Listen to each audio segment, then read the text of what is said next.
대통령으로서의 직책을 성실히 수행할 것을 국민 앞에 엄숙히 선서합니다. 2013년 2월 25일 대통령 박근혜. 사실상 80년대 이후부터는 전대협을 통해서 한 20년간 거의 학생운동이 대학가해를 전면적으로 장악한 시기가 온 거예요. 그러면 지금 현재 예를 들면 공무원들이랄지, 그 다음에 판사랄지, 이런 사람들 다 어디서 나와요? 대학 출신들에서 나와요.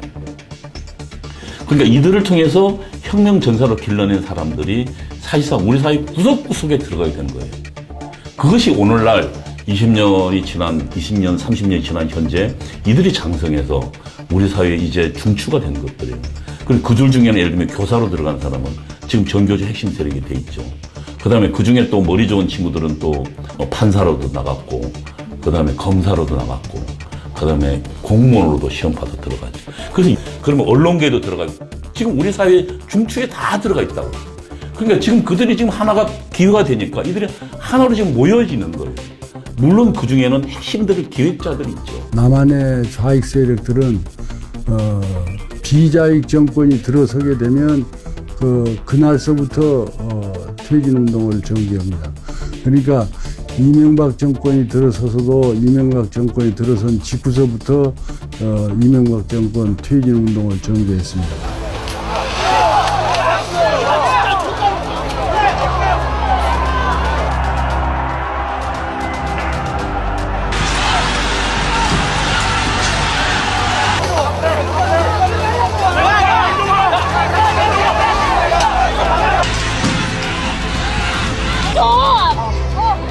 좀 살려줘. 뭐야 진짜 빨리 잡아 정말.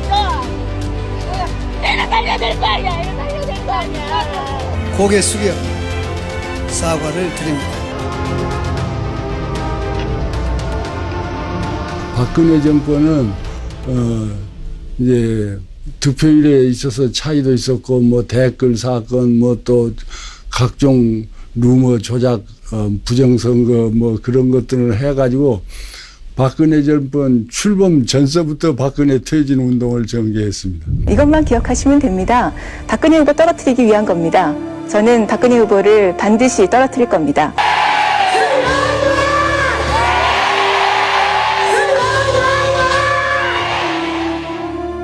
대통령 박근혜 탄핵 소추안은 가결되었음을 선포합니다. 통일 대박이라는 희망찬 기대감으로 출발한 대한민국 대통령.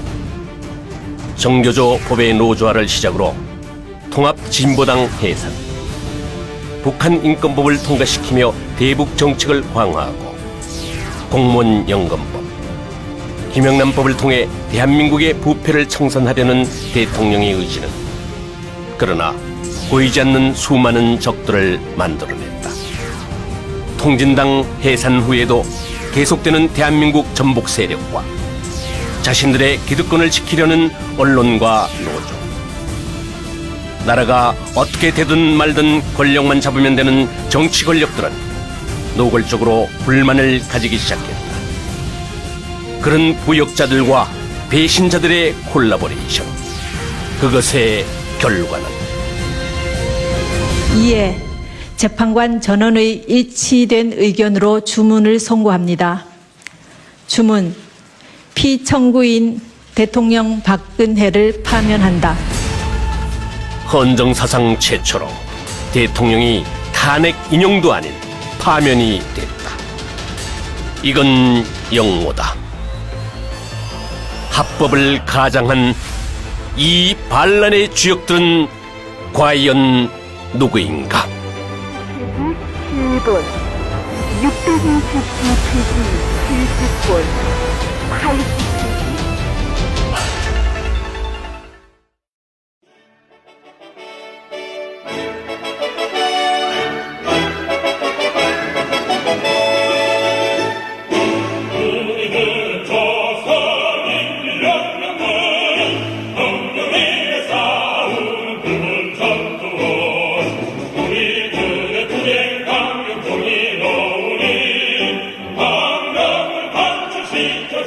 1980년대 말서부터 세계에서 동굴아파의 공산주의 와해 현상이 일어나서 사기가 이제 저하되었죠.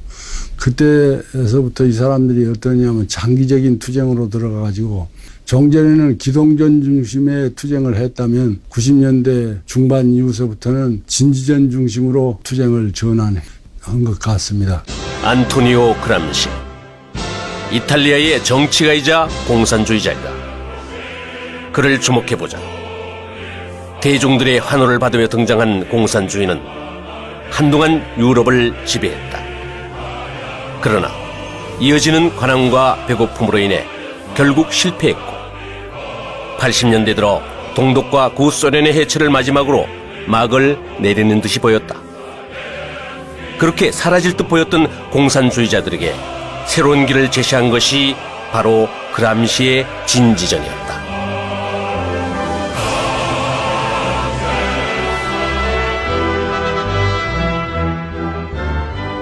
사회주의를 꿈꿨던 386 운동권들은 그람시의 진지전을 충실히 이행했다.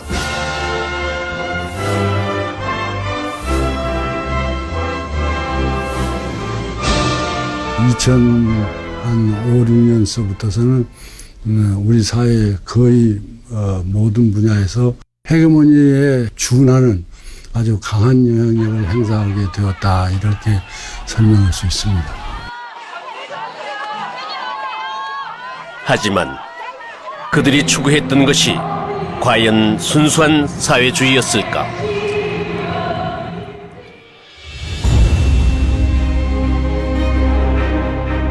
잘 아시듯이 개성공단을 통해 작년에만 1,320억 원이 들어가는 등 지금까지 총 6,160억 원의 현금이 달러로 지급되었습니다. 결과적으로 우리가 북한 정권의 핵과 미사일 개발을 사실상 지원하게 되는 이런 상황을 그대로 지속되게 할 수는 없습니다. 한국과 미국은 한반도 유사시 양국군을 주의 통제하는 전시작전 통제권의 전환을 재연기하면서 사실상 무기연기하기로 결정했습니다. 비청구인 통합진보당을 해산한다. 2. 비청구인 소속 국회의원들은 그 위원직을 상실한다. 정당 활동 정지 가처분 신청 사건은 본안 사건에 관한 종국 결정을 선고하였으므로 가처분 사유가 없어 관여재판관 전원의 일치된 의견으로 이를 기각하기로 합니다. 가운데서 보복 응징 개념인 KMPR의 일환입니다. 대통령은 임기 초반부터 강력한 대북 제재 프레임을 가동했다. 박근혜 정부 3년 반은 고통과 질곡이었습니다. 국민들은 약속을 지킬 것이라 철석같이 믿었습니다. 그러나 돌아온 것은 무엇입니까? 선민경제 파탄과 국민 분열의 연속입니다. 야당의 공세와 함께 때맞춰 그들이 조직적으로 움직이기 시작했다. 출수 31조 공연 부르겠습니다.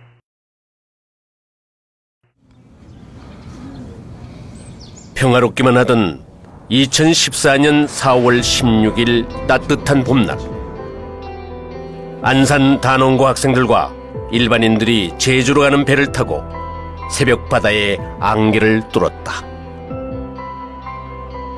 그리고 배가 여객선이 90% 이상 기울여져 있는 상태라고 합니다. 대한민국을 들끓게 한 끔찍한 소식이 들려왔다. 그런데 뭔가 이상했다. 모든 언론은 학생 전원 구조라는 오보를 낸다. 모든 언론이 오보를 낸다는 것의 확률은 얼마나 될까? 이 언론의 오보가 시간이 지나 세월호 7시간이라는 미스테리의 단초를 제공하게 되는 결정적 역할을 하게 된다.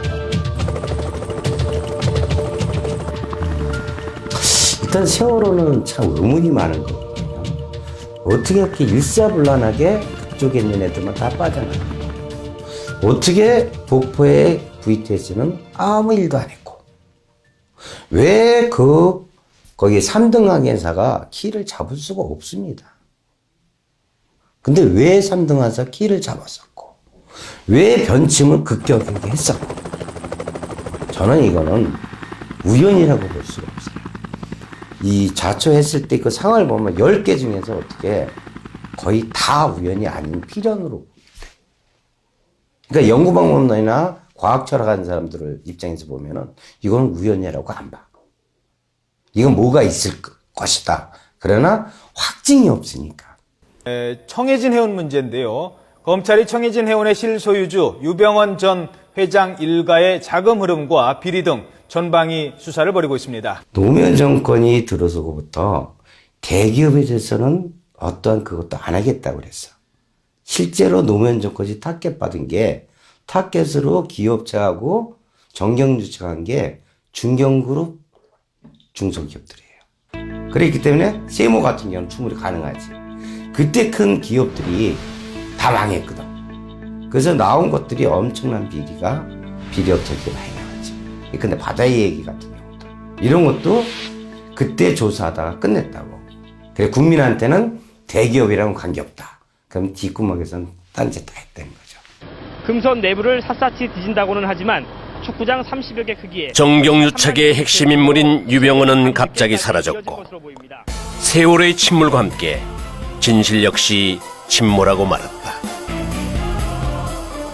와서 좋은 말로니까 뭐이나 내가 휘발유 가져와서 변신해야지 딱 알지. 분노는 시작되었다. 그 분노의 현장에는 꼭 등장하는 세력들이 있다. 유족도 아니면서 유족 대표가 된 사람, 그리고 유족이라고 하기에는 뭔가 다른 의도를 가진 것처럼 보이는 사람, 평소에는 찾지도 않던 딸의 죽음에 오열하는 자가 갑자기 영웅이 된 이유는 무엇이었을까? 이렇게 보면 돼요. 정의당은 있잖아요. 통진당하고 나중에 분리가 됐지만 한 몸입니다. 한 몸에서 하나는 강성, 하나는 약성. 그래서 강성이 빠져난 게 통진당이지. 그랬다고 해서 정의당 안에서 통진당처럼 같이 갖고 있는 이념에 있는 사람이 없다? 아니에요. 항상 교두보를 마련해 둡니다. 통진당 극성으로 빠져나갔자면 여기 연락책이나 이걸 꼭 씹는 게 공산주의의 기본 전략이에요. 서민을 살리려면은 빨리 끝냈어야지. 근데 지금 2년 반 동안 끌어.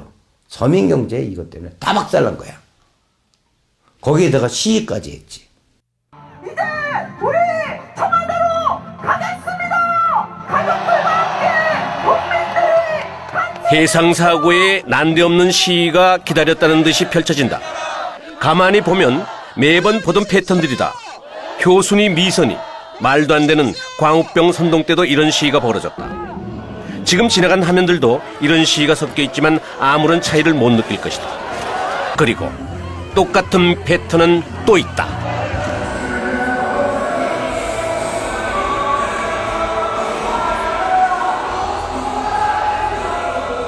꽃보다 아름다운 연예인들의 대중 선동이 시작되는 것이다. 대중적 힘을 이용하는 이런 패턴들은 왠지 많이 보던 수법이다. 이런 연예인들이 이성과 논리를 무장해제시키고 나면 어린 학생들과 청년들은 다분히 감정적 상태로 빠져든다. 그 틈을 이용해 자연스럽게 자신들의 목적을 이루려는 세력들이 등장한다. 대한민국을 인정하지 않는 종북 세력들.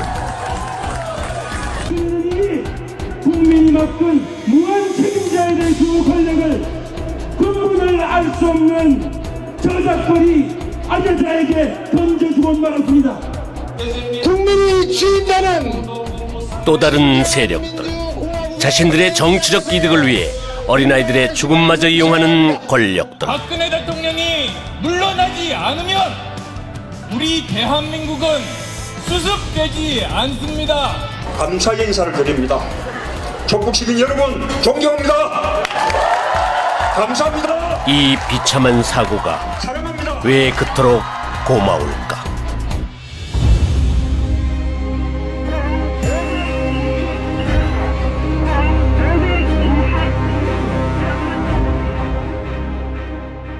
광활한 땅 아시아. 그 다채로운 문화들이 광주에 모입니다. 국립아시아문화전당이 아시아의 문화를 품고 세계로 나아갑니다.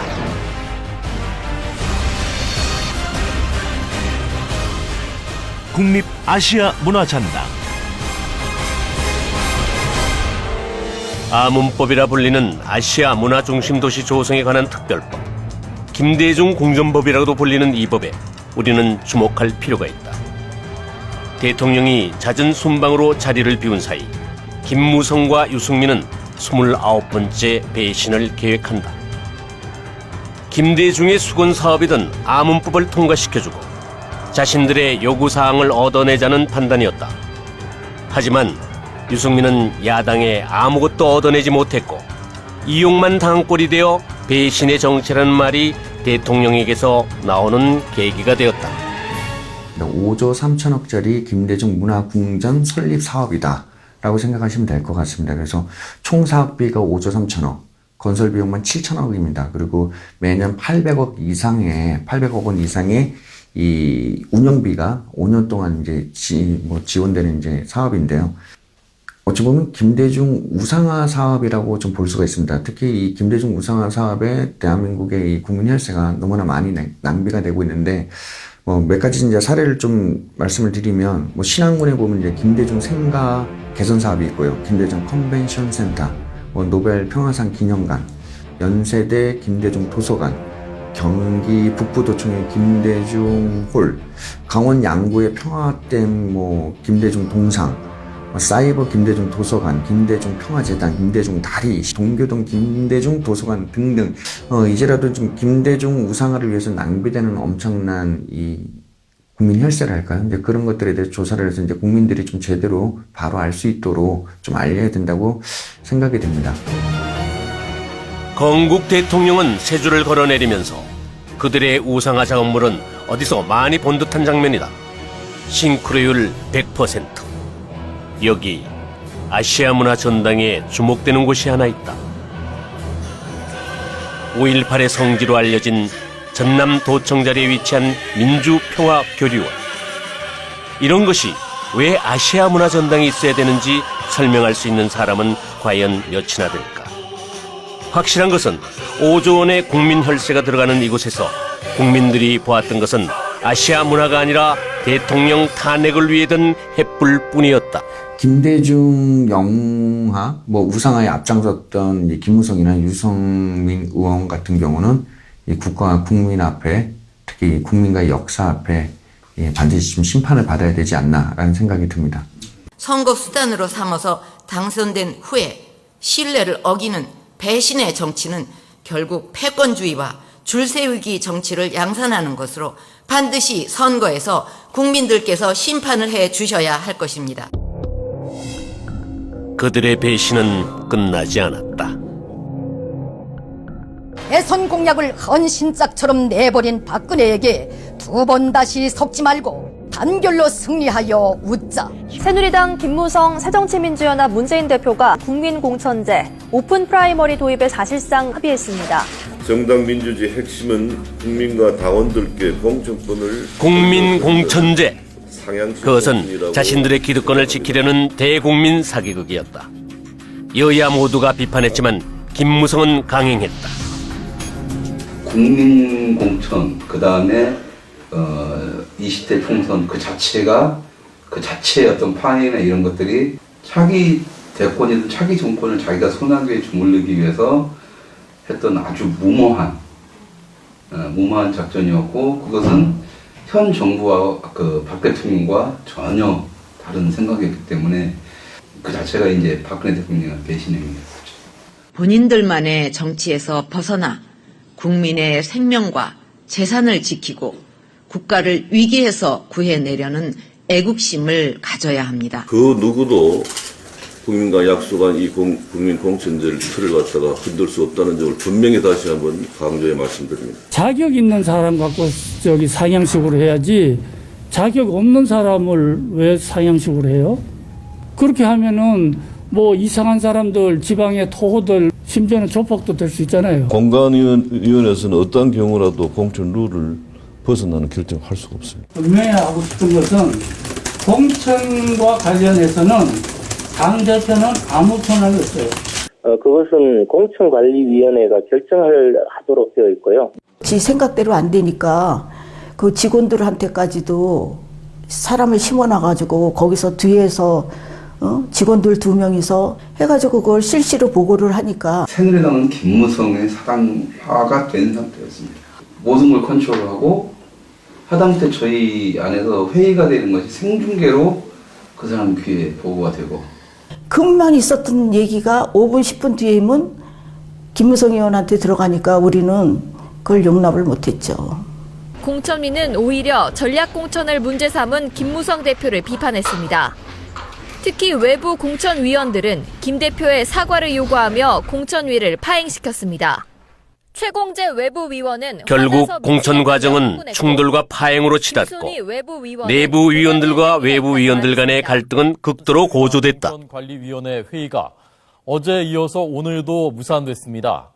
황진화 사무총장 그리고 각 위원들의 대치는 결국 김무성과 대통령이 충돌하는 형태였고 비박으로 불리는 의원들의 배신은 공천 과정을 거치면서 극대화된다. 자세한 이유나 배경은 모른다고 말했습니다. 황 의원이랑 홍 의원이랑 두 명이 최고위원인 김무성 의원한테 보고를 하는 거죠. 그러니까 우리는 고자질증이라고 할 수밖에 더 있습니까? 국민공천제를 확정한 바가 있는데 지금 현재 공관위가 하는 것이 하나는 정치적 소수자를 위한 우선 추천 지역이고 또 하나는 경쟁력이 현저하게 떨어지는 경우에 우선 추천 지역입니다. 이건 정의가 아니고 민주주의가 아니다. 불공정하게 짝이 없는 공천, 사천, 밀실 공천에 불복하게. 그래 물타기는 된 것 같습니까? 그러니까 매사를 그렇게 그냥 이렇게 꼬아갖고 그렇게 하면은 우리가 무슨 일을 할 수 있겠어요? 아마 기억을 더듬어 보시면 아실 거예요. 공천 초반에만 해도 싸우고 난리를 시대만 해도 그래도 180석 이상 과반 이상 확고하게 새누리당을 잡는다고 했었어요. 자, 그렇다면 이 국민공천이고 뭐고 하면서 자기가 뭔가를 그림을 그려내고 박근혜 세력을 밀어버리고 자기가 권력을 잡으려고 했던 자가 자, 그 사람한테 그 결과는 얼마나 무서운 거겠습니까? 그죠? 어떻게든 깨야죠. 그 다음부터는 말도 안 되는 것들이 이루어지는 거죠.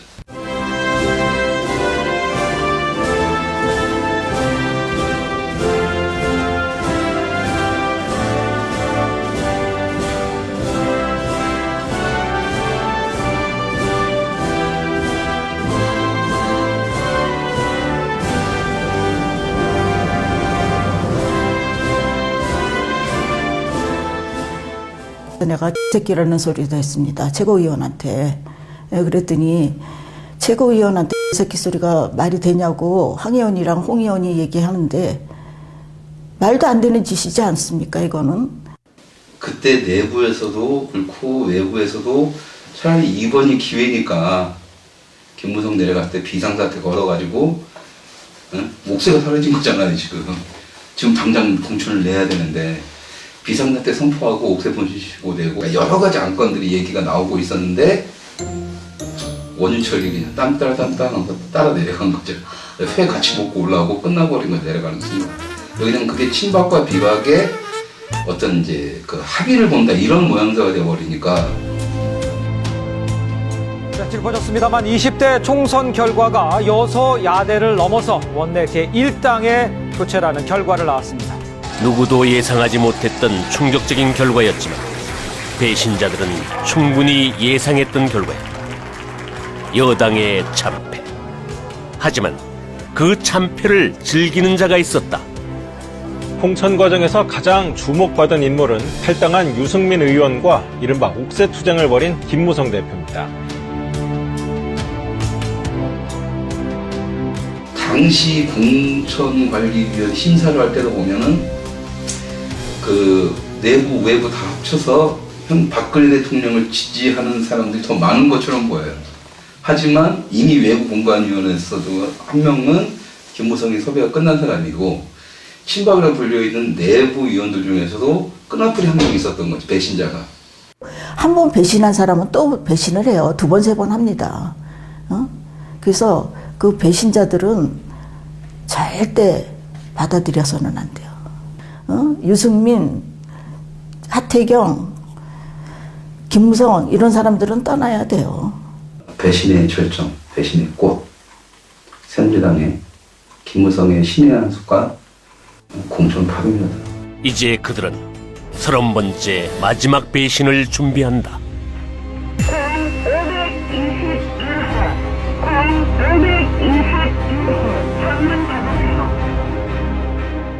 보수적 엘리트 언론인들은 자신들의 위치를 그렇게 엘리트화 시키면서 메시지를 발설하는 사람으로 여기면서 여러 가지 추잡한 걸 많이 해왔어요. 뭐 어떤 그 정치권에 거기서 뭘 자리 얻으려고 한다든지 아니면 무슨 스폰서를 준다든지 또는 이런 부당하게 어떤 이권에 개입한다든지.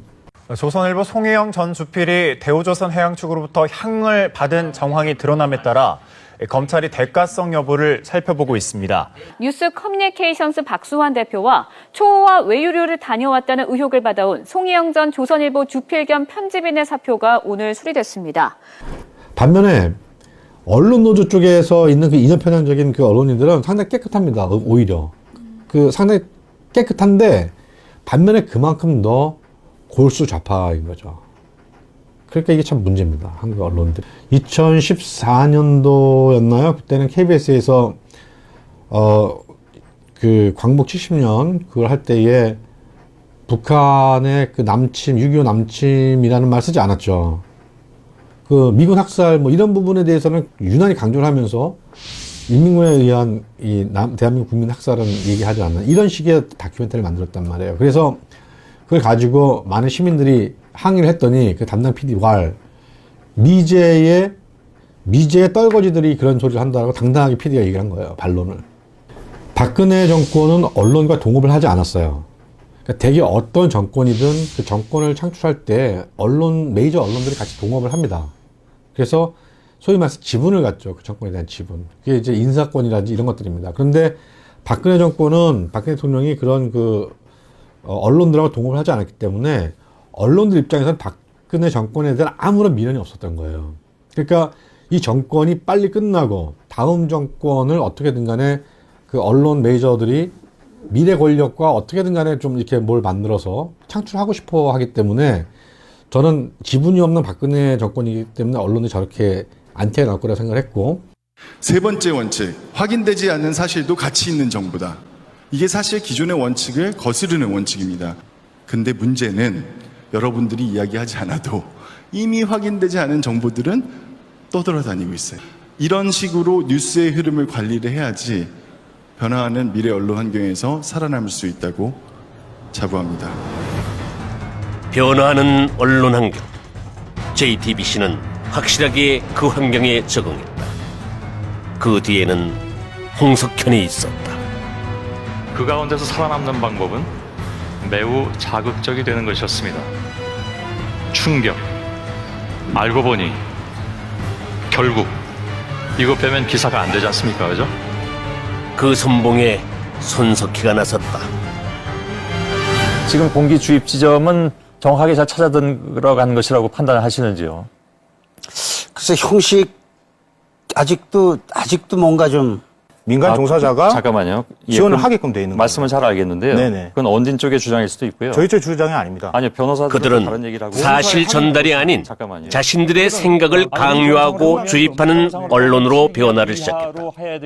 그리고 그런 그들에게 조로의 기회가 왔다. 인정하기 어렵다는 말씀이신가요? 그 대상은 바로 대통령이었다. 이제는 1987년 체제를 극복하고 대한민국을 새롭게 도약시킬 2017년 체제를 구상하고 만들어야 할 때입니다. 대통령의 갑작스런 제안에 국회 권력은 당황했다. 모두들 대통령의 발언을 의심했고 자신들의 권력 유지를 위해 고민하기 시작했다. 갑자기 지금 개헌을 이렇게 말씀하시니까 이제는 거꾸로 무슨 블랙홀이 필요한 상황이 된 것인가. 바램과는 달리 블랙홀은 다른 곳에서 터졌다. 대한민국의 근간을 흔드는 통로가 나온 것이다.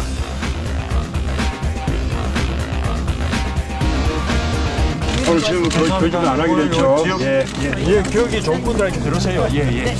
사실관계는 당시를 잘 기억하는 분들에게 물으세요. 그 후에도 대한민국 유력 대선 후보의 발언 논란은 계속됐다. 뭔가 더 큰, 전혀 다른 블랙홀이 간절히 필요했다.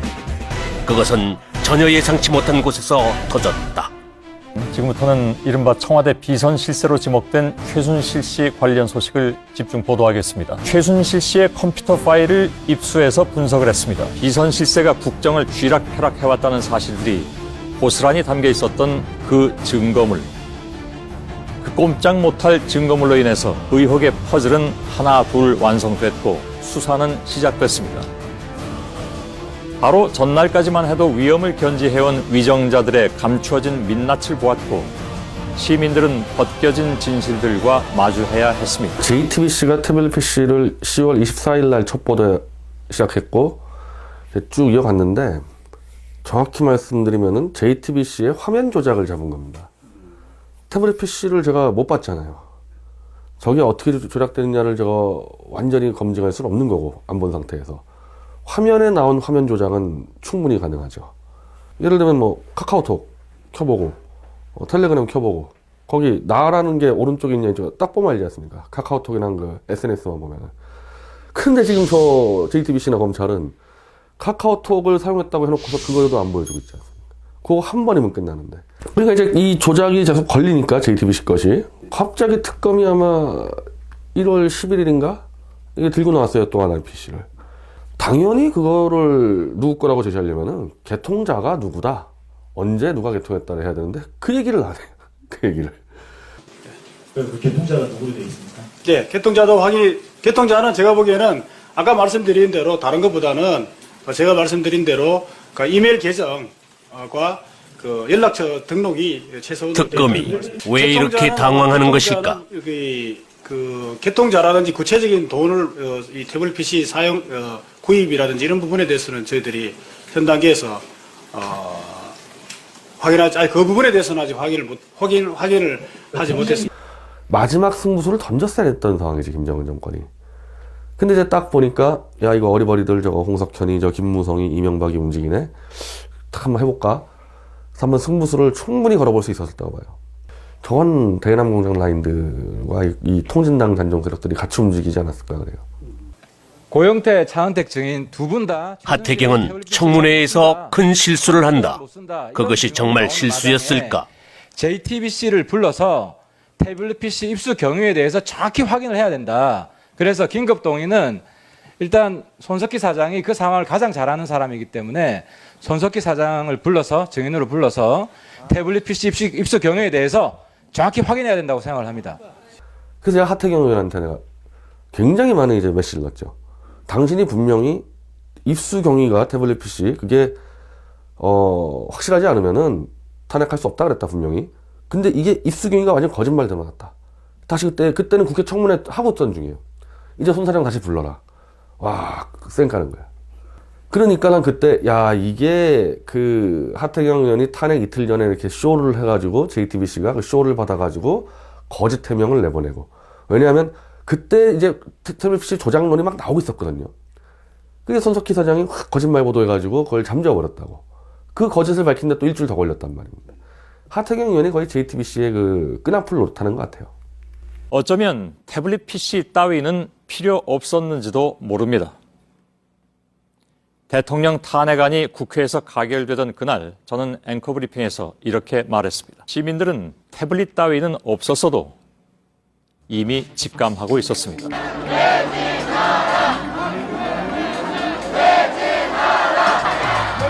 청와대는 남성 발기부전 치료제인 비아그라와 비아그라 복제 약품인 88정도 360정 넘게 사들인 것으로 확인됐습니다.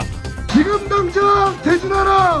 하태경의 실수를 덮으려는 듯 손석희는 가짜 뉴스들을 남발하기 시작하며 여성 대통령에 대한 극도의 대국민 선동을 부추기기 시작했고 상황이 포착됐습니다. 국민의 병력이다! 즉각 퇴진하라! 그들은 세상을 착시에 빠지게 하려다가 혹 자신들이 착시에 빠져버린 것은 아닌가. 마치 리플리 증후군처럼 말입니다. 오늘의 앵커 브리핑이었습니다. 가짜 뉴스에 속은 대중들은 그렇게 리플리 증후군 환자가 되어갔다. 네, 이번 사건에는 그럼 언론들이 왜 그렇게 광적으로 말려들었느냐. 아주 재밌는 흥미거리는 요소가 많습니다. 우선 구중궁궐의 비사 같은 느낌을 주죠. 그래서 일반 대중의 흥미만점입니다. 박근혜 대통령도 혼자 사는 더군다나 미혼의 여성이기 때문에 박근혜 대통령과 관련돼서 한국 남성들의 아주 고약한 성적 관음증이 있는 겁니다. 그게 폭발한 거예요. 결국에는 표창원의 무슨 누드 전시 같은 거로까지 연결이 되는 일련의 대중들의 아주 저열한 취미가 작동했어요. 근데 언론들이 그럼 그것 때문에 저렇게 미쳐 날뛰느냐? 아닙니다. 민주주의식으로 경영이 돼야 되는데 소수에 의해서 농단이 되었다는 프레임을 만들어내고 보니까 마치 언론들이 민주주의를 위한 투사인 것처럼 보이기 시작했어요. 그러니까 언론들이 갑자기 정의의 사자가 되고 사회개혁 세력인 것처럼 비쳤던 겁니다. 그러니까 언론들은 신나게 말하자면 궁중비사를 확대 증폭 재생산하고 온갖 루머가 나왔잖아요. 뭐 정유라가 딸이다, 뭐 말도 안 되는, 예를 들어서 최순실이와 박근혜는 경제적 동일체다. 전혀 사실이 아니라는 게 나중에 다 밝혀졌거든요. 박근혜 대통령 본인의 말을 빌리면 거대한 산이 되었다고 할 정도로 거짓말이 난무하고, 그런 거짓말 보도를 언론들이 무차별적으로 쏟아낼 수 있게 된 것은 마치 이것이 굉장히 민주주의의 무슨 투쟁인 것처럼 또는 정의를 위한 무슨 십자군 전쟁인 것처럼 포장이 되었던 겁니다. 리플리 증후군 환자들은 이제 반정부를 넘어 반자유시장 경제적인 생각까지 어린아이들에게 주입하고 광장은 끔찍한 야만의 현장으로 변해갔다. 국민을 리플리 증후군 환자로 만든 JTBC 홍석현. 그가 원한 것은 무엇이었을까?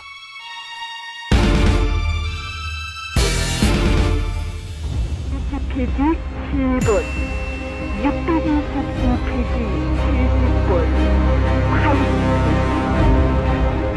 북한이 2주 만에 또 난파 공작원 지령용으로 보이는 난수 방송을 내보냈습니다. 난수 방송이란 난해한 숫자를 보내서 공작원이나 고정 간첩에게 명령을 내리는 북한의 비밀 지령 방송을 말한다. 5, 60년대 대남 공작 요원들에게 많이 사용되다가 6.15 공동선언 이후 사라졌다. 그런데 박근혜 정부 들어 다시 3차례에 걸쳐 방송이 됐다. 이건 북한의 대남 공작 활동이 다시 전개됐다는 것을 의미한다. 북한은 무엇을 지령하고 있는 것일까? 아무리 들어도 알 수 없지만 우리는 그 후에 벌어진 이해할 수 없는 일들로 그 난수 방송의 목적을 유추해 볼 수 있을 것이다. 웬걸. 옛날에 뭐 김일성 신년사 듣고 눈물 흘리는 분들, 뭐 지금도 뭐 김일성, 김정일 초상화 앞에서 묵념하고 회의를 한다는 뭐 이런 얘들 듣거든요. 그리고 실제로 그런 게 존재합니다. 저도 이제 한번 만난 적이 있었는데 이 사람들은 진보 성향의 인물도 그 존재를 인정했고 진짜다라고 생각하거든요. 근데 자기들은 이제 여기서 그걸 하고 있다라는 것이고요. 법이 인정한 존재도 있다. 이상한모 도적이다. 이석기훈 석방하라. 1만 명 아니 3만 명만 감옥이랑 준비하면은 박근혜 없애버린다. 그랬잖아. 정치적 중립이라는 것은 어느 한쪽의 편도 들지 않는 것이 아니고 국민의 뜻을 받들지 않는 불의한 정치 권력을 언제든 국민의 손으로 끌어내릴 수 있고 심판할 수 있다 하는 것이 그것이 정치적 중립의 원래 뜻입니다. 주권자의 뜻을 받들어서 즉각 퇴진시키는 것이 그것이 헌법 정신입니다.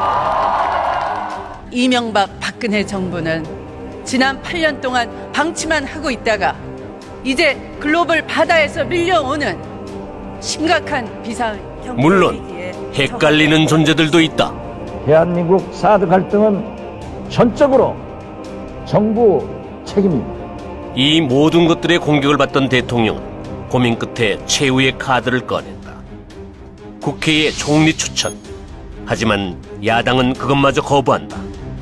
박근혜 대통령은 국민을 배신했습니다.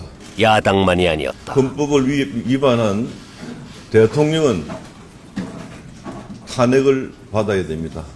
이제 봉건적인 가짜 보수는 대통령과 함께 역사의 뒤안길로 퇴장해야 합니다. 가짜 보수 새누리당은 그 수명이 다했습니다. 가짜 보수를 내걸고 김무성의 마지막 배신이 펼쳐졌고 그를 따르는 배신자들의 담합이 이루어졌다. 저는 여러분들하고 저런 보수 국민들께서 저런 보수면 희망이 있겠다 이렇게 믿어주시는 그런 보수를 하기 위해서 오늘 이 자리에서 여러분들과 함께 바른정당 시작합니다, 여러분. 새로운 바른정당, 새로운 뭔가를 우파를 만드는 것이 진짜 보수라고 하는데, 김무성의 존재는 삼김시대의 끝물이라고 보시면 돼요. 그러니까 그 삼김시대, 이제 청산돼야 될 구 정치의 마지막 발악을 자기들은 바른정당이라고 좀 놓고 있는 거죠. 그걸 하기 위해서 혼자 사는 여성 대통령을 그런 식으로 여성 모독까지 하면서 그렇게 했다라는 것은 말 그대로 그 등치밖에 아닙니다. 그 등치. 배신자들의 공조로 13건이나 되는 탄핵 소추안은 제대로 된 논의 한 번 없이 속전속결로 이루어졌다. 국회 권력의 무자비한 폭력이었다. 대통령 박근혜 탄핵 소추안은 가결되었음을 선포합니다.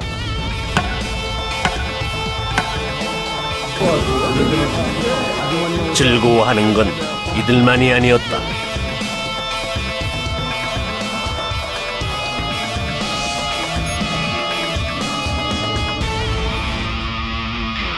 민간인에 의한 국정농단 의혹 사건 진상규명을 위한 국정조사특별위원회를 개의하겠습니다.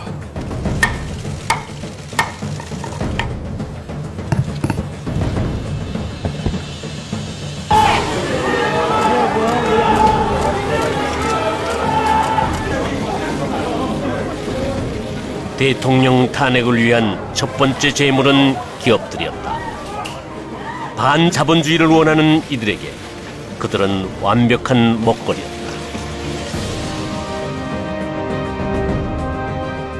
그 뒤로 대통령의 손가발이 되었던 모든 사람들을 묶어놓기 시작했다. 그리고는 청문회라는 인민재판을 구태의연한 국회의원들의 괌소리와 함께 들어야 했다. 국민들이 우습죠. 예? 국민들이 우습죠. 그렇지 않습니다. 국민들이 우습죠. 국민들이 우스운 거예요. 국민들을 바보로 하는 거죠. 최순실에 부역하고 비호하고 국정농단을 방조하는, 그리고 치부와 살이 사유까지 하는 거대한 악마가 되어 있는 우병우 전 수석의 모습을 봅니다. 지금 언론에서도 추측성 보도 말고는 최순실 씨가 아니 그러면 국회에서 지금 도정환 의원이나 안철수 의원이 물어본 이 블랙리스트 존재에 대해서는 지금 장관은 한 귀로 듣고 한 귀로 올린 거예요? 그렇지 않습니다. 아니 그러니까 돌아가서 확인했을 거 아니야. 그럼 언제 어떻게 확인했냐고. 그거 물어보는데 그 답변을 못해. 블랙리스트 자체는 문안보 리스트입니다. 지금 이제 좌파 단체들이 이제 국가에 대한 체제를 흔들기 위해서 다양한 어떤 이 활동들을 하고 있습니다. 뭐 사례들로 보자면 이런 것들이 있을 수 있겠죠.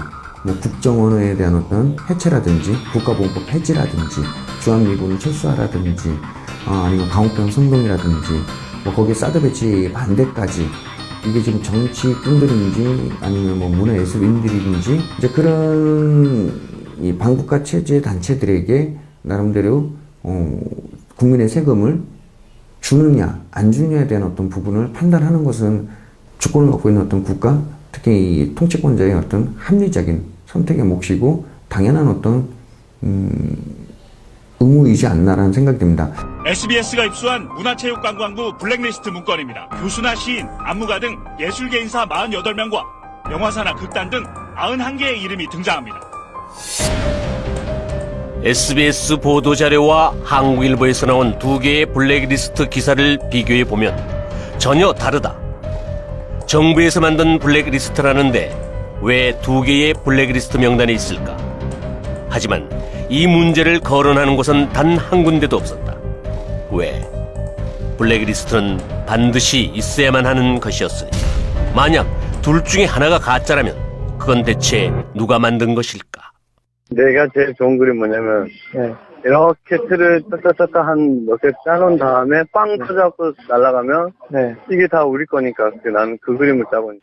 없다는 거예요. 그거를 죽이는 걸 해가지고 딴 쪽하고 얘기하는 게 더 크다고 보는 거예요. 고영태가 만든 이 가짜 블랙리스트는 문화관광체육부를 거쳐 도종환 의원에게 흘러들어갔고 탄핵으로 가는 중요한 수단으로 사용되기 시작했다. 보십시오. 대비 문건입니다. 문화부. 블랙리스트와 관련된 2015년 5월 21일 대외비 문건이에요. 9,473건의 개인 자료 관리에 대한 내용이 상세하게. 이 도정환 의원은 그 정교조 출신이었고요. 2001년에는 그 임수경 씨랑 이제 방북한 어떤 전력도 가지고 있는 인물입니다. 그러면 이제 방북 당시에 이들은 정부와의 약속을 어기고 이 조국 통일 3대 헌장 기념탑 앞에서 이 열렸던 그 개막식에 참여를 했습니다. 당시 그 정부에 나름대로 이게 불참 서약서까지 제출하고도 한반도가 공산화되어야 한다고 주장하는 기념물에 헌화를 하는 인물입니다. 그런 면을 봤을 때 이 블랙리스트는 어떻게 보면 자파문화 권력에 대한 권력 확장에 대한 부분, 아니면 권력에 대한 어떤 재창출 또한 유지에 대한 어떤 수단으로서 이렇게 거론이 됐던 것 같고요. 블랙리스트 문제로 첫 소송을 한 곳은 민예총사나 충북 지역 예술인들이었고 그곳은 도종환 의원의 지역구였다.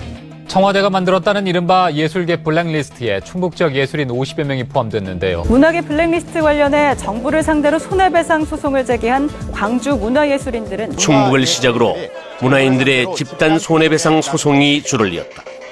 하지만 국가 세금을 챙기려는 문화인들과는 상관없이 블랙리스트의 방향은 한 곳을 응시하고 있었다. 소유권이 침해됐다며 국가를 상대로 1인당 100만 원의 손해배상을 청구했습니다. 바로 현 정부의 핵심이던 김기춘과 조윤선이었다. 이 문화계 블랙리스트를 확보한 것으로 확인됐습니다.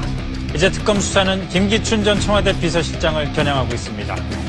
청와대 행정관 허연주는 블랙리스트에 대해 해산된 통진당과 비교하며 정당성을 주장했다. 그는 반정부 단체에 국고가 지원되는 것을 방치하는 것이 오히려 통치권자의 직무유기며 진보와 보수의 균형 유지를 위해서라도 꼭 필요한 것으로 정당한 통치 행위로 형사처벌 대상이 될 수 없다고 했다. 그 부분을 잘 지켰다고, 그 부분을 아주 잘 준수했다고 전 비서실장과 이 문화부 장관을 구속을 했다. 뭐 그것이야말로 좀 이렇게 국정농단이 아닌가, 그것이야말로 좀 내란이 아닌가라는 생각이 듭니다. 고영태가 만든 이 가짜 블랙리스트는 결국 전 비서실장과 현직 장관을 구속하는 결과를 만들어냈다. 대통령의 손발을 자른 그들의 다음 타깃은 정경련이었다. 빨리 답변해 보세요. 정경련 해체에 앞장서겠어요, 안 서겠어요?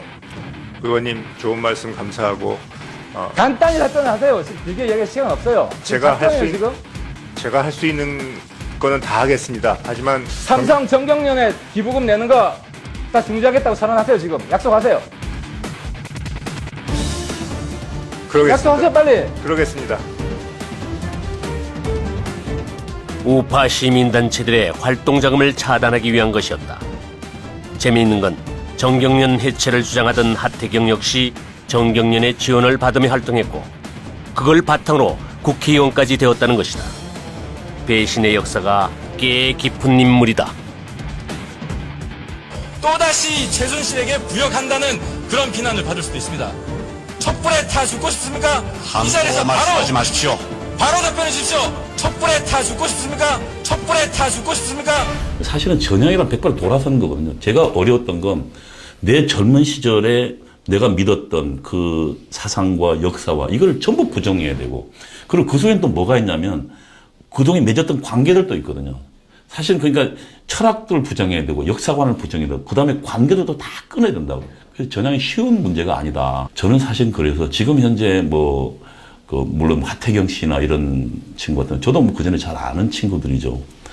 저는 불철저한 전향이 아닌가. 물론 난 그 친구들이 머릿속에 들어갈 수는 없지만, 그러나 그들이 본 거는 또 하나는 권력력이었다. 결국 권력력이었고 자기의 역사관이나 철학에 대한 불철저한 그 검증들이 결국 이 시점쯤에서 다른 쪽으로 빗나가는 거 아니냐. 하태경에 대한 또 다른 시선을 느낄 수 있는 사건 하나가 발생했다. 탈북자 청년에 대한 욕설 파문이었는데 임수경은 그 자리에서 하태경을 변절자라고 욕했지만 하태경은 임수경을 감싸는 모양을 취했다.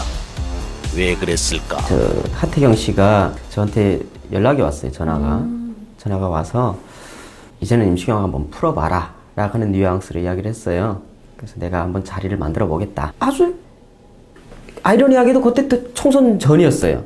그런데 그 후에 조선일보에 기사가 나는데 조선일보에 최보식이 만난 사람들에서 임수경과 인터뷰를 한 거예요. 임수경 사건 때, 백여세 변절자 사건 때 그런 이야기를 했었냐라고 물어보니까 임수경 씨가 그런 이야기는 전혀 없었다.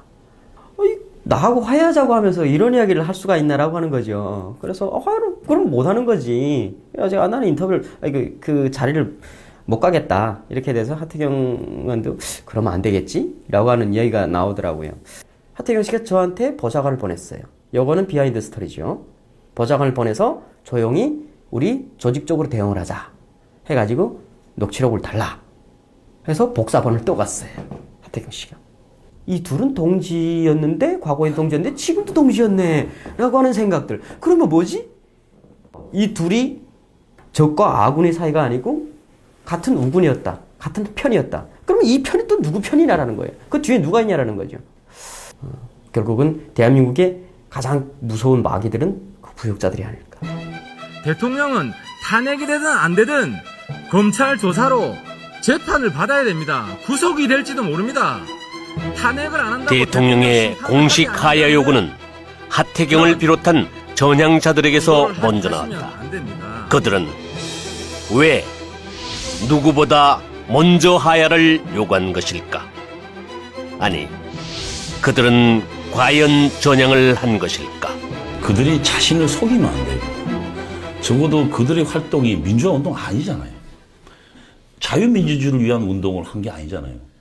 그러니까 다른 인민민주주의를 위한 운동을 한 거라고. 그러면 자기 그 활동이 지금 자유대한민국을 저주한 활동이 있다고요. 거기에 하나도 보탠 게 없잖아요. 난 그 반성부터 시작해야 되는데 자신을 민주주의와 운동에 뭔가 기여하냐고 착각을 한, 그건 자기를 속이는 거 거짓말이라고 생각합니다. 7번, 622페이지 70번, 80페이지 74번.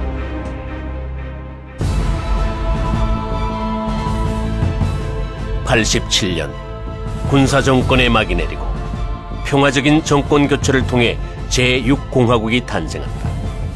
하지만 평화로워 보이는 바로 그곳에서 누구도 생각하지 못했던 중요한 움직임 하나가 생겨나고 있었다. 6.29 선언 후에도 전 정권의 사법부가 유임되어 2차 사법파동이 이어지면서 좌파 성향의 판사들이 모임을 만들었다. 바로 우리법 연구회. 이들은 노무현 정권 들어 정계에 진출한다. 박범계와 강금실이 대표적 인물로 좌파 법조인들의 산실이었다. 우리법 연구회라는 게 있잖아요. 그 법원 안에서도 그게 만들어지기 시작한 거예요. 그러니까 그들이 지금 장성해서 오늘날 우리 사회의 주도기가 된 것은, 대학가에서 자기가 물론 그 중에는 그 운동을 안 했지만 그 주사파의 물결 속에 있었어요. 그럼 그들이 보기에는 머릿속에는 무엇이 있겠습니까? 그들이 대학 시절에 생각했던 거는 미국에 반대하고, 그리고 지금 대한민국 뭔가 잘못되어진 나라다 라고 생각하고 이들이 지금 현재 그러면 언론계에도 들어가고 지금 우리 사회 중추에 다 들어가 있다고요. 여야가 오늘 최순실 국정개입 사건에 대한 특검 법안에 합의했습니다. 야당이 합의해서 특별검사를 추천하면 대통령이 임명하기로 했습니다. 야당만 추천 권한을 행사하면 어떻게 됩니까? 네? 정치적 중립성이 정말 있다고 볼 수 있습니까? 이게 무슨 사적인 복수하고 뭐가 다릅니까? 오늘부터 특검의 본격적인 수사가 개시되었습니다. 법과 원칙에 따라서 어느 한쪽에 치우침이 없이 올바른 수사를 하도록 노력했습니다. 사실은 이 특검 자체가 위헌적입니다. 그러면 정상적인 국가 같았으면 대통령께서 그걸 거부권을 행사를 해서 특검법을 제대로 된 특검법을 만들도록 요구를 했어야 되는데 워낙 국민적 여론이 갑자기 어떤 언론의 보도로 인해서 나빠지니까 그러한 부분은 이제 간과하고 지나가는 것이죠. 더군다나 이 특검은 좀 국민들께서 아시겠지만 이미 구속된 사람을 다시 체포영장을 발부해서 데려오질 않나. 한 번 구속영장이 기각된 그런 사람을 다시 또 계속해서 구속영장을 청구해서 결국은 구속을 시키고 그리고 증거가 차고 넘친다라고 그렇게 국민들한테 얘기했는데 차고 넘치는 증거가 있는데 왜 그렇게까지 무리하게 수사를 하는지 이해가 안 가는 행태. 무엇보다도 검사는 죄가 있는지 없는지를 중립적으로 봐야 됩니다. 근데 특검의 행태는 죄를 입증해내겠다.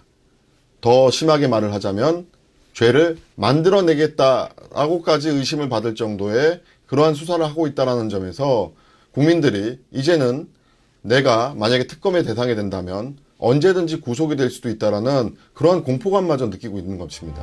국가 경제 등에 미치는 상황도 중요하지만 정의를 세우는 일이 더욱더 중요하다고 판단하였습니다. 정의. 이재용의 수갑찬 모습을 보여주는 것이 정의일까? 아니면 인민재판의 또 다른 모습일까? 이유 여하는 불문하고 국민이 잘못 알고 있는 것도 그냥 넘어가고 박근혜가 싫다라는 그 이유만으로 헌법도 필요 없고 법률도 필요 없고 정치를 하시는 분들은 오히려 그런 민중선동을 하는 그런 발언이라든지 무조건 대중이 원하면 좋다라고 한다는 것은 지도자로서의 어떤 그것은 아니라고 봅니다. 이 사건 심판 첫날 제가 말씀드린 바와 같이 이 사건은 우리나라 사법뿐만 아니라 문명화된 세계 사법 역사상 아주 특이한 사례입니다. 그리고 말씀드린 대로 소추 사유가 13개 대통령 변호인단의 노력에도 불구하고 이미 법치는 무너졌고 촛불 세력의 눈치를 보며 원칙을 잃어버린 채 재판은 진행되었다. 고정관념은 좀 버려주셨으면 하는 그런 생각입니다. 그런 취지에서 날짜에 대해서는 저희가 재판부에서 공식적인 입장으로 날짜를 언급한 바는 없습니다. 헌법재판소 구성에 더 이상 이 큰 문제가 발생하기 전에 늦어도 3월 13일까지는 이 사건의 최종 결정이 선고되어야 할 것입니다. 그래서 지난번에 말씀드린 것처럼 쌍방 대리인들께서는 2월 23일까지 종합준비서면을 제출해 주시고요. 모든 건 이미 정해져 있었고 최종 결론을 하실 수 법원 장식에 불과했을 뿐이다. 부탁드립니다. 대통령 변호인단의 최후 변론은 절규에 가까웠다. 판소에서 이 사건의 본질적인 실체 및 법리적 판단에 대해서 간략하게 변론하고자 합니다. 국회는 헌법에 의해서 합법적으로 권한 위임을 받은 기관임에도 불구하고 아무런 헌법적 위임을 받지 않은 일부 여론과 확인되지 않은 언론 기사에 따라 헌법상 예외 중에 예외적인 권한을 행사했습니다. 저는 이것을 권한의 남용이라고 생각합니다. 대통령을 소추한 이 막대한 사건의 결과가 막상 조사해보니 그 실체가 너무나도 어이가 없는 상황입니다. 우리 헌법은 대통령이 헌법과 법률을 위배했을 경우에만 탄핵을 인용할 수 있는 사유가 되고 헌법재판소는 거기에 중대한 위반이라는 헌법 정신을 결부하여 그 탄핵의 가부를 결정한 바가 있습니다. 우리 헌법은 대통령 탄핵이라는 헌법기관의 권력적 다툼을 헌법과 법률 위반으로 국한하고 그것을 헌법재판소라는 최고의 사법기관에게 그 역할을 부여하였습니다. 헌법재판이 일반 민형사재판과 다르다는 것은 이 재판이 우리의 자유민주주의를 지키고 헌법이 규정한 대통령제의 본질을 법과 원칙에 따라 수호하는지 여부가 직결되는 바로 재판이기 때문입니다. 정치적 고려가 들어간다는 일부 주장은 오히려 정치적인 이해관계와 득실을 배제하여야 함을 역설적으로 강조한 것이라고 보아야 할 것입니다. 대한민국 헌법은 엄연히 삼권 분립에 세 축으로 흘러가는 나라인데 국회 스스로가 한 축을 무너뜨리고 자신들이 권력을 갖겠다라는 강력한 의지를 속전속결로 치러낸 것입니다. 그리고 결국에는 그 국회의 탄핵 소추로 말미암아 인해서 지금껏 국정공백이라고 말을 하는데 이제라도 제대로 법적 절차를 따져서 잘못된 사람은 책임을 지고 또 억울한 사람은 그 누명을 벗는 절차를 법률적 절차에 따라서 이뤄내야 된다고 생각하는 것이 또 다른 혼란을 막기 위한 방법이라고 생각합니다. 다만 국가기관이 제대로 국민의 자유와 권리를 보장하는 그런 역할을 하기 위해서는 분명히 국민들이 어떤 사인을 보내야 한다는 게 제 생각입니다.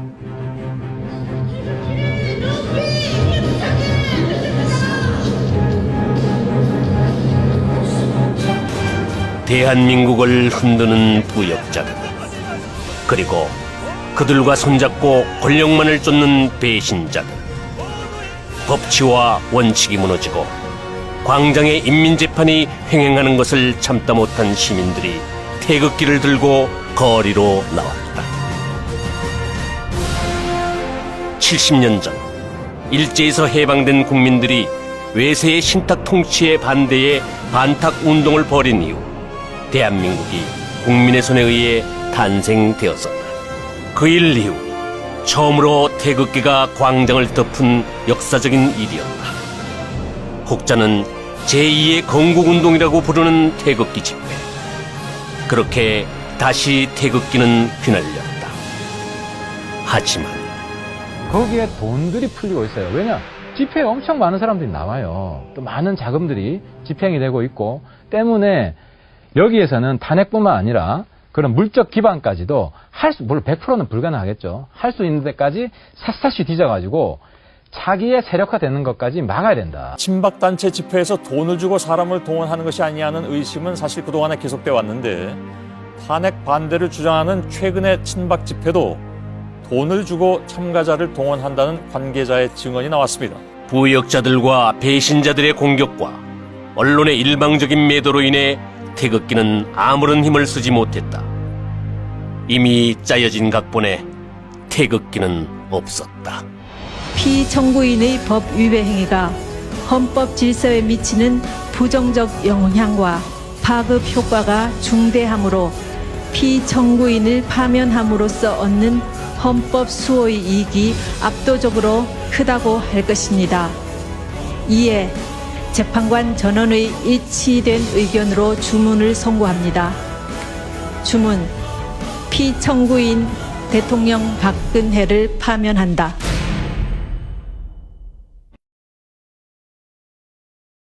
헌법재판소 8명의 재판관들은 만장일치로 박근혜 전 대통령 파면을 결정했습니다. 재판관들이 전원일치 8인 재판관 전원일치로 탄핵 인용이 아닌 파면이라는 정치적 결정으로 박근혜 정권의 운명은 끝을 맺었다. 실소에 미치는 부정적 영향이 크다고 판단했습니다. 예우를 뒤에서 바로 나가는군요. 지하 주차장에서 다 있는 모습인데 예전에 전직 대통령들 그리고 역대 세 번째로 구치소로 간 대통령이라는 불명예가 더 씌워졌다. 경찰 경력들이 지금 다 경찰 경력들이 다 질문을 만들어 놨기 때문에 아마 조금 미리 혹시나 가능성을 좀 미리 가 있은 게 아닐까. 경찰 병력들도 보이고요. 또 많은 지지자들이 모여 있는 것 같은데. 지금 박근혜 대통령 후송 차량입니다. 광장의 촛불은 햇불로 변해 승리의 환호성을 울렸다. 광장의 인민재판, 집단과 전체주의의 승리였고 부역자와 배신자들 앞에 정치와 언론, 법치가 무릎을 꿇었다. 그렇게 자유 대한민국이 무너져 내렸다. 그들의 손에 의해 대한민국을 만들었던 태극기는 불타고 그람시는 자랑스러운 반대한민국의 부역자들 앞에 박수를 보낼 것이다. 이제 끝난 것일까? 아니, 이제 시작일 뿐이다.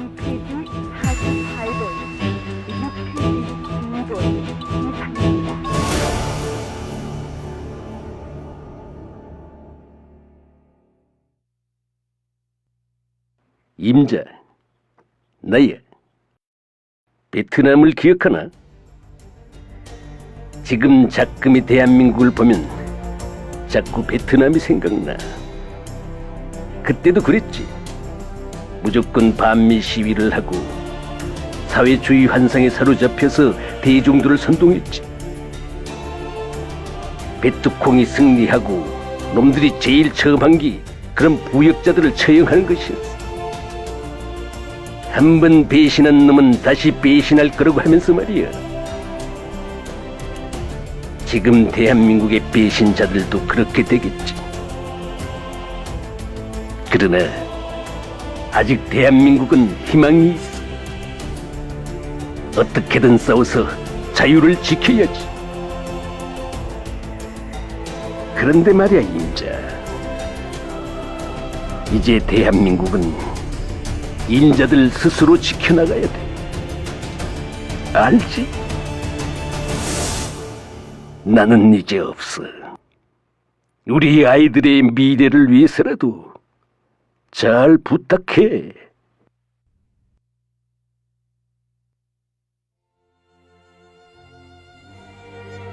국회가 그 무소불위의 권력을 장악하고 입법부와 사법부를 그 밑에 두려고 그래요. 그 문재인 후보 같은 사람들이 예를 들어 헌법재판소를 겁박하고 있죠. 그런 것들이 대표적입니다만은 입법부의 전성시대가 되면 그게 인민위원회가 되는 겁니다. 이렇게 되면 이건 민주주의가 아니죠. 그래서 지금 그 촛불이 만들어내고 있는 세계는 민주주의가 아닌 거예요. 그건 인민독재적 성격을 갖는 정치구조로 지금 굉장히 전환되고 있는 중입니다. 그런데 일반 국민들은 그걸 모르죠. 그 깊이 생각 안 하니까 지금 우리는 민주주의를 하고 있다라고 착각하는데 실제로는 독재로 가고 있는 겁니다. 그러니까 정치가 전면으로 나오고 법과 제도는 그거야 뭐 하기 나름이다. 뭐 탄핵도 마음대로 하고 특별검사 우리가 임명해서 마음대로 집어넣으면 된다 라고 생각하는 비법치 비제도의 독재적 성격이 지금 대한민국에 가득 내려오는 중이죠. 거기에 저항하는 소수의 이제 사람들이 있는 거죠. 솔직히 저희 탈북자들이, 저를 비롯해서 탈북자들이 그렇게 목숨을 걸고 사선을 넘어왔던 이유가 바로 자유와 민주주의와 법치국가라고 하는 그런 이 남한에 대한 그런 가치였어요. 섬뜩하더라고요. 이게 내가 지금 어디로 왔나라고 하는 어떤 혼란스러움, 그리고 이 나라가 왜 이 지경까지 됐나라고 하는 혼란스러움. 민주주의는요, 그러니까 투쟁을 이루어지는 게 아니에요. 투쟁을 통해서 거짓말이에요. 투쟁을 통해서 민주주의 일어난 사례가 한 번도 없어요. 저는 그래서 우리가 87년도를 이야기하지만 87년도도 결국은 우리 민주주의가 그때 당시에 국민소득이 한 6,000불, 7,000불 정도 됐던 시점이에요. 저는 그래서 결국 산업혁명이 오늘날 민주주의를 만들었다고 이야기하는 거예요. 근데 제가 볼 때는 민주화 세력이 자기들이 무슨 투쟁했던 게, 정권을 타도 투쟁한 게 무슨 민주주의를 만든 공이라고 생각. 난 착각이고 위선이고 거짓이라는 게 제 생각이에요. 국민들에 의해서 법치주의가 정상적으로 작동되지 않는 것이 아니라 가장 법을 잘 지켜야 될 헌법기관과 법률기관들이 스스로 법치주의를 무너뜨렸다는 것이 가장 큰 문제인 것입니다. 국민들이 어떤 행동을 하든 그것이 만약 법치주의를 회복하는 목적을 가지고 행동을 한다면 분명히 불법적인 영역이 아닌 합법적인 영역인 곳에서도 길이 있다고 보여지고요. 그리고 앞으로 투표를 할 때 있어서는 정말 잊지 말아야 될 것은 이러한 어처구니 없는 사태를 일으켰던 정치인에 대해서 국민들이 꼭 기억을 하셨다가 그런 사람들이 두 번 다시 헌법기관으로 들어갈 수 없도록 막아야 한다는 것이 제 생각입니다.